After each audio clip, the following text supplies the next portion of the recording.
রহমানির আমি এসেছি সুদূর শরীয়তপুর থেকে। আমাদের প্রাক্তন প্রধানমন্ত্রী তিনবারের প্রধানমন্ত্রী বেগম খালেদা জিয়া মৃত্যুর সাথে পাঞ্জা লড়ছে, এবার কেয়ার হাসপাতালে ঢাকা। এই কথা শুনে আমরা আর স্থির থাকতে পারছি না।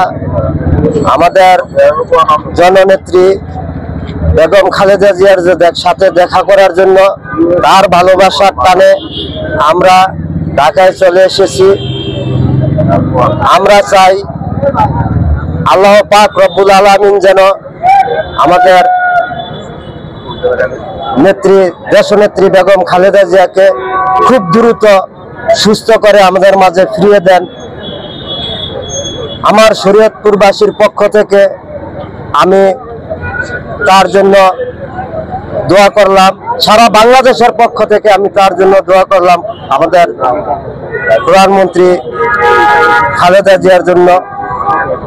বাংলাদেশের যত লোক আছেন আমাদের নেত্রীর জন্য দোয়া করবেন, সে যেন আবার সুস্থ হয়ে আমাদের মাঝে ফিরে আসে। সবার কাছে দোয়া চাই, মহান আল্লাহ পাক রব্বুল আলামিন যেন দ্রুত আমাদের পাশে আমাদের নেত্রীকে ফিরিয়ে দেন এবং দেশ সেবার কাজে নিয়োজিত করেন। আগামীতে দেখার জন্য বেগম খালেদা জিয়ার কোনো বিকল্প নাই। আপনি জানেন, উনি এই দেশের জন্য, উনি বাংলাদেশের প্রথম ফার্স্ট লেডি ছিলেন, উনি শহীদ প্রেসিডেন্ট জিয়া রহমানের স্ত্রী ছিলেন।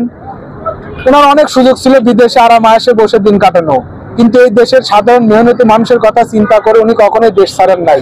এবং উনি বলছেন বাংলাদেশ ছাড়া ওনার অন্য কোনো ঠিকানা নেই। উনি অসুস্থ হওয়ার পরে একবার বিদেশে চিকিৎসা নিতে গেলেন।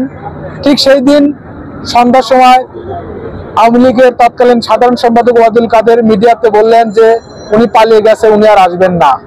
কিন্তু উনি তৎকালীন ফ্যাসিস্টদের মনোবল ভেঙে দিয়ে উনি চিকিৎসা নিয়ে আবার দেশে ফিরে আসলেন। উনি আমাদের দেশের জন্য, এই গণতন্ত্রের জন্য ওনাকে আমাদের দরকার। আমাদের দেশের প্রত্যেকটা মানুষের আগামীর ভবিষ্যতের জন্য ওনার উপস্থিতি এবং ওনার বেঁচে থাকা, সুস্থ থাকাটা খুবই দরকার। তাই এখানে যারা আছেন সবাইকে অনুরোধ করব, আপনারা ভিড় জমাবেন না এবং হাসপাতালের স্বাভাবিক কার্যক্রম যাতে ব্যাহত না হয় সেই দিকটা খেয়াল রাখবেন। এবং সবার কাছে আমি করজোড়ে অনুরোধ করবো, ওনার জন্য মন খুলে দোয়া করুন, রাব্বুল আলামিন যেন ওনাকে দ্রুত সুস্থতা দান করে। ধন্যবাদ সবাইকে, ভালো থাকবেন। আসসালামু আলাইকুম। বাংলাদেশ জিন্দাবাদ।